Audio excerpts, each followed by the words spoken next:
आज हम एक ऐसे अदालती फैसले पर बात करने वाले हैं जिसने भारत में एम्प्लॉयर्स और एम्प्लॉयज़ के रिश्ते की कानूनी बुनियाद को हमेशा के लिए बदल दिया। बिल्कुल। एक अजीब सी लीगल पैराडॉक्स की स्थिति सोचिए। एक मालिक है, वो अपने कर्मचारी को निकालना चाहता है। उसके पास एक ठोस वजह भी है, एक प्रॉपर डोमेस्टिक इंक्वायरी भी हो चुकी है। Right. लेकिन कानून उसे तुरंत ऐसा करने से रोकता है। Exactly. तो उस बीच के समय में, उस वेटिंग पीरियड में क्या होगा? क्या कर्मचारी को सैलरी मिलेगी या वो बिना वेतन के घर बैठेगा? और इसी मुश्किल सवाल का जवाब 1959 में सुप्रीम कोर्ट ने दिया था, the management of hotel imperial versus hotel workers union case में। ये केस सिर्फ एक सवाल का जवाब नहीं था, है ना? नहीं, बिल्कुल नहीं। ये इंडस्ट्रियल लॉ की ज्यूरिस्प्रूडेंस में एक मील का पत्थर था। आज हम इस लैंडमार्क जजमेंट के दो फंडामेंटल लीगल डॉक्ट्रिन्स को समझेंगे। ओके। पहला, इम्प्लाइड टर्म डॉक्ट्रिन, जिसने सस्पेंशन के नियमों को इंडस्ट्रियल लॉ के कॉन्टेक्स्ट में आप कह सकते हैं पूरी तरह रीडिफाइन कर दिया। और दूसरा, इंडस्ट्रियल ट्राइब्यूनल की इंटरिम रिलीफ यानी अंतरिम राहत देने की शक्ति, a power that is incidental to its main jurisdiction. Okay, let's unpack this. तो हमारा मिशन ये समझना है कि कैसे सुप्रीम कोर्ट ने साधारण मास्टर सर्वेंट कानून की संकीर्ण गलियों से बाहर निकलकर इंडस्ट्रियल पीस यानी औद्योगिक शांति के लिए एक नया, ज्यादा बैलेंस्ड रास्ता बनाया। Let's begin. The story is fascinating. तो कहानी शुरू कहाँ से होती है? The factual matrix. ये पूरा विवाद दिल्ली के 3 बड़े प्रतिष्ठित होटल से जुड़ा था, राइट? बिल्कुल। ये मामला था दिल्ली के 3 मशहूर hotel, imperial hotel, maidens hotel और स्विस होटल, और उनके वर्कमैन के बीच, जिन्हें होटल वर्कर्स यूनियन रिप्रेजेंट कर रही थी। और ये बात कब की है? बात है 1955 की। पोस्ट इंडिपेंडेंस इंडिया का दौर था, जहां लेबर राइट्स और इंडस्ट्रियल डिस्प्यूट्स एक बहुत बड़ा सोशल एंड पॉलिटिकल इशू थे। इन होटलों में लेबर कंडीशंस को लेकर विवाद इतना बढ़ गया कि 5 अक्टूबर 1955 को एक जनरल स्ट्राइक हो गई। और इसी स्ट्राइक के माहौल में मैनेजमेंट ने कुछ कर्मचारियों के खिलाफ डिसिप्लिनरी एक्शन लेने का फैसला किया। हाँ, इनफैक्ट इंपीरियल होटल ने तो 4 अक्टूबर को ही स्ट्राइक से ठीक एक दिन पहले 22 कर्मचारियों को मिसकंडक्ट के लिए डिसमिसल नोटिस सर्व कर दिया था। अच्छा। लेकिन यहीं पे कहानी में सबसे बड़ा कानूनी पेज आता है। क्या? नोटिस में साफ साफ लिखा था कि ये कार्यवाही subject to obtaining permission under section 33 of the industrial disputes act 1947 है। एक मिनट, ये सेक्शन 33 वाली बात थोड़ी उलझी हुई है। मतलब मैनेजमेंट ने कर्मचारियों को निकाल तो दिया, लेकिन वो फैसला लागू नहीं कर सकते थे। ये तो बड़ी अजीब स्थिति है। यही इस केस का टिपिंग पॉइंट था।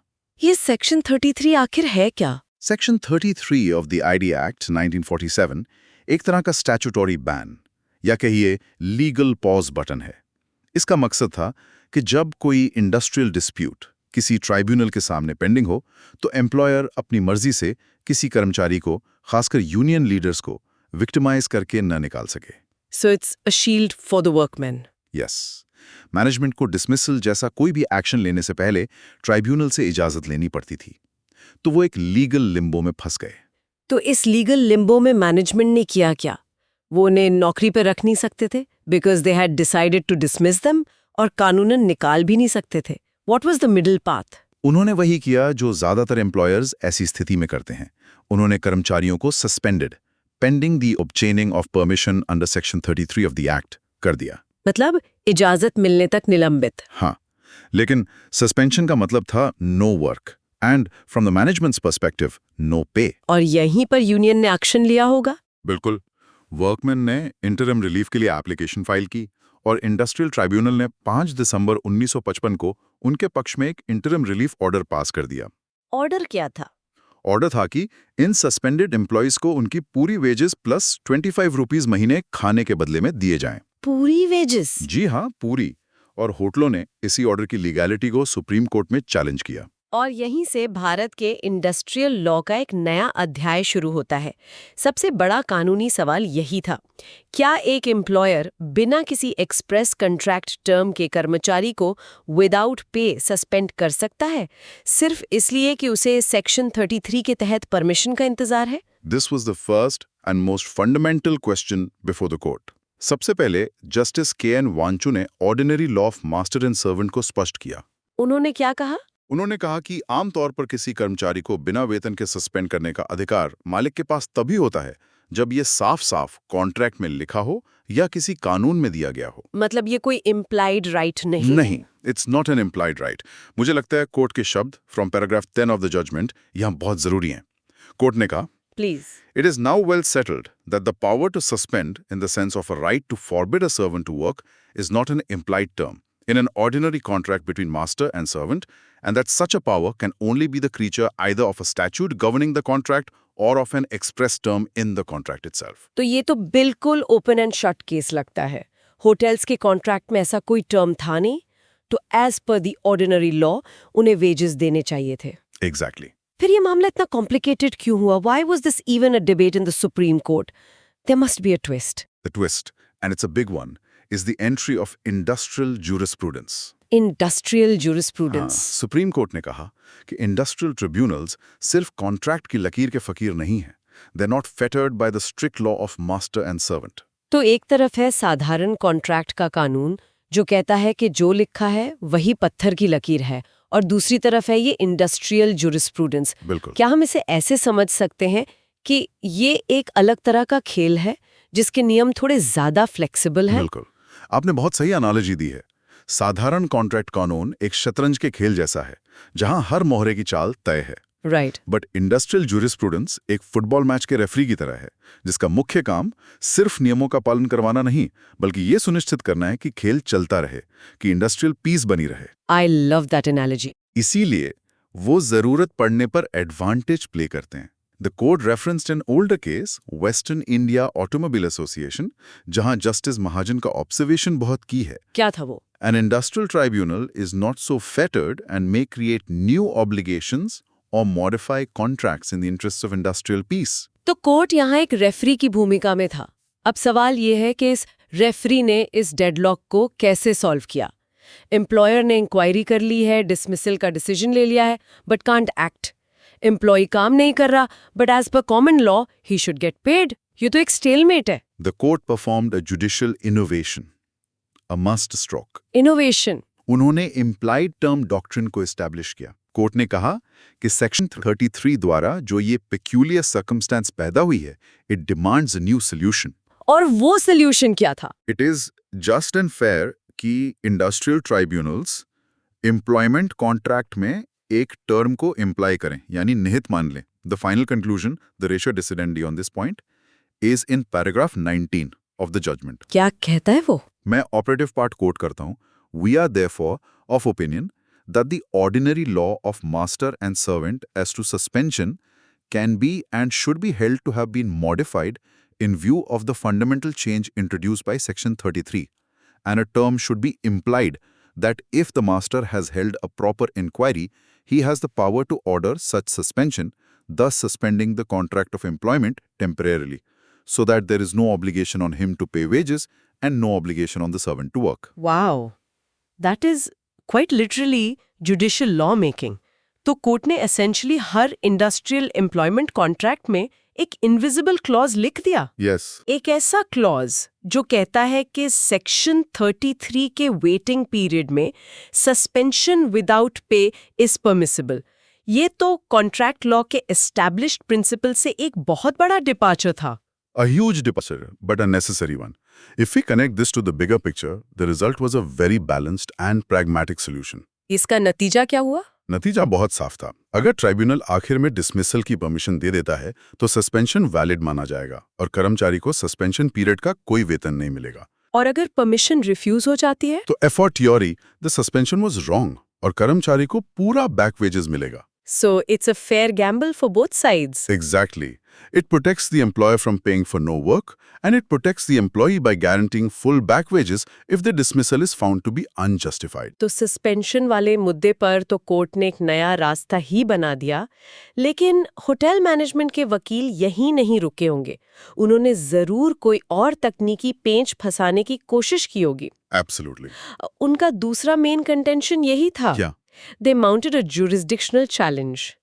Appellants ने आर्ग्यू किया कि इंटरिम रिलीफ का मुद्दा एडजुडिकेशन के लिए स्पेसिफिकली रेफर नहीं किया गया था, इसलिए ट्रिब्यूनल के पास जुरिस्डिक्शन ही नहीं है टू ग्रांट इट। ये तो एक बहुत क्लेवर लॉयर्स आर्ग्यूमेंट लगता है। Your mandate is limited to the main dispute. It is. In simple terms, they said, you weren't asked to give interim money, so you can't. Did this argument hold any water with the Supreme Court? Not at all. Court ने इस दलील को सिरे से खारिज कर दिया. उन्होंने section 10(4) of the industrial disputes act का एनालाइज किया. Section 10(4)? This section states that a tribunal has to confine its adjudication to the points of dispute referred and matters incidental thereto. अच्छा, मैटर्स इंसिडेंटल देयरटू यानी उससे जुड़े हुए मामले. Precisely, the key phrase is matters incidental thereto. Court ने establish किया कि interim relief देना इनआर्ग्यूएबली एक इंसिडेंटल मैटर है. पैराग्राफ 21 में कोर्ट ने साफ कहा, क्या? Thus, interim relief, where it is admissible, can be granted as a matter incidental to the main question referred to the tribunal without being itself referred in express terms. ये सुनने में तो बिल्कुल लॉजिकल लगता है. अगर आपके पास किसी को नौकरी पर वापस रखने या न रखने का फाइनल डिसीजन देने की पावर है, तो ये पावर इम्प्लाइड है कि आप उस फाइनल डिसीजन तक उस कर्मचारी को सर्वाइव करने के लिए कुछ टेम्पररी सपोर्ट दे सके. बिल्कुल, the logic is simple. लेकिन इसकी कोई सीमा है. मतलब क्या ट्राइब्यूनल मुख्य मुद्दे से बिल्कुल अलग कोई भी आदेश इंसिडेंटल कहकर पास कर सकता है? नहीं, incidental का मतलब unrelated नहीं है. The relief has to be connected to the main dispute. For instance, अगर reinstatement का main dispute refer हुआ है, तो final decision आने तक employee को support करने के लिए interim relief देना is completely incidental. Makes sense. लेकिन एक और technical argument था, right? Something about the tribunal's order not being published correctly under Section 17. Yes, that was their last-ditch effort. The appellants argued कि tribunal का order एक award है, as per Section 2B of the Act, and therefore it must be published under Section 17 to become enforceable. और court ने इस पे क्या कहा? The Supreme Court masterfully sidestepped this technical debate.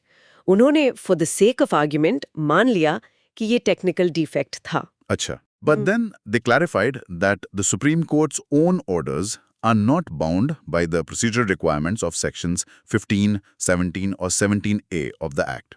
So they basically said it doesn't matter now. The case is before us and we have the full power to pass or modify any interim relief order ourselves. Exactly.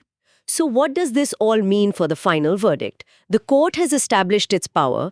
It has created a new doctrine for suspension. अंत में court ने अंतरिम राहत की राशि, the quantum of relief, के बारे में क्या फैसला सुनाया?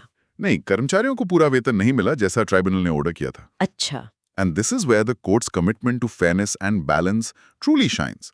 The tribunal ने full wages इसलिए दिए थे क्योंकि वो इस गलत premise पर काम कर रहा था कि suspension illegal है. लेकिन अब तो सुप्रीम कोर्ट ने implied term doctrine establish कर दिया था. Exactly. तो ट्राइब्यूनल के ऑर्डर का बेसिस ही खत्म हो गया था. The Supreme Court ने फिर एक crucial principle lay down किया, as stated in paragraph 23. क्या? Ordinarily, interim relief should not be the whole relief that the workmen would get if they succeeded finally. यानी अंतरिम राहत उतनी नहीं होनी चाहिए जितनी अंतिम जीत पर मिलती है. Correct. It's a temporary measure, not the final victory. To give full wages as interim relief would be like declaring the employee innocent before the trial is over. So what was the final modified order? The court had to balance the scales one last time. The court, in the final part of paragraph 23, modified the tribunal's order of December 5, 1955. उन्होंने होटलों को निर्देश दिया to pay the workmen half the amount of judge bill by the tribunal. आधा. हाँ, आधा. ये एक बेहद न्याय संगत और निष्पक्ष आदेश था जो लिटिगेशन के पेंडिंग रहने के दौरान दोनों पक्षों के हितों को संतुलित करता था.